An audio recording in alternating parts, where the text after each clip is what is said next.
Hi, hope you all are well. Today we are going to talk about Barbarik. Before going into detail, let us see who was Barbarik. We all know about Ghatotkach. Ghatotkach was the son of Pandu Putra Bhim and the demoness Hidimba. Ghatotkach was married to Princess Morbi, daughter of Duthya Mura.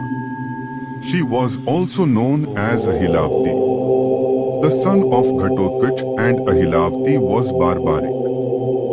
Before Kurukshetra war one day, Lord Krishna called several warriors like Bhishma, Dronacharya, Karna and Arjuna to know in how many days they could finish the war alone.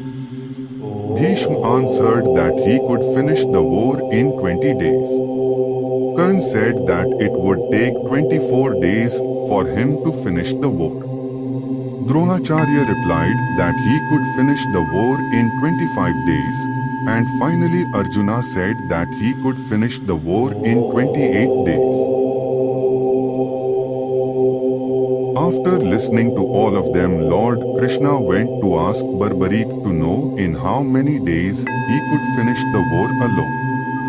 Upon asking the question to Barbarik, he replied that he could finish the war in just a few moments. On asking Barbarik that how could he finish the war in just a few moments, Barbarik answered that he had 3 divine arrows using which he could finish the war in just a few moments. Now the question arises, from where did Barbarik get those arrows? In some stories it is mentioned that the Ashtadev provided him the 3 divine arrows, whereas in some other stories it is mentioned that Barbarik was a great devotee of Lord Shiva, so Lord Shiva gifted him the 3 divine arrows. Agni gifted him the bow. After knowing about those 3 arrows, Lord Krishna asked Barbarik how those 3 arrows work. Then Barbarik answered that one arrow targets those objects or people that he wants to finish, the second arrow marks all the objects or the people which he wants to save, and finally the third arrow is used to finish all those objects that he marked with the first arrow. Then Lord Krishna asked to demonstrate the power of those arrows. Lord Krishna said to shoot all the leaves under which he was standing. As soon as Barbarik started concentrating, Lord Krishna plucked a leaf and put it under his foot. The first arrow marked all the leaves that needed to be targeted. The second arrow marked all the leaves that needed to be saved. When Barbarik shoots the third arrow, then the third arrow came near the foot. Then Krishna asked why the arrow was over his foot. At that time Barbarik answered that there must be a leaf under his foot. When Krishna observed the demonstration, Krishna concludes that the arrows are very powerful. After that, Lord Krishna started thinking that if Barbarik fights against Pandavas, then he would destroy the Pandavas' army in just a few moments.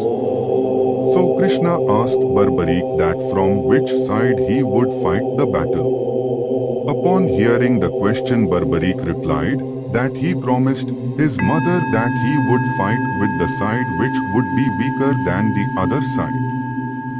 Then Lord Krishna explained Barbarik that if Barbarik fights against the powerful army and supports the weaker army, then when he would fight with the weaker army, then the opponent would become weaker.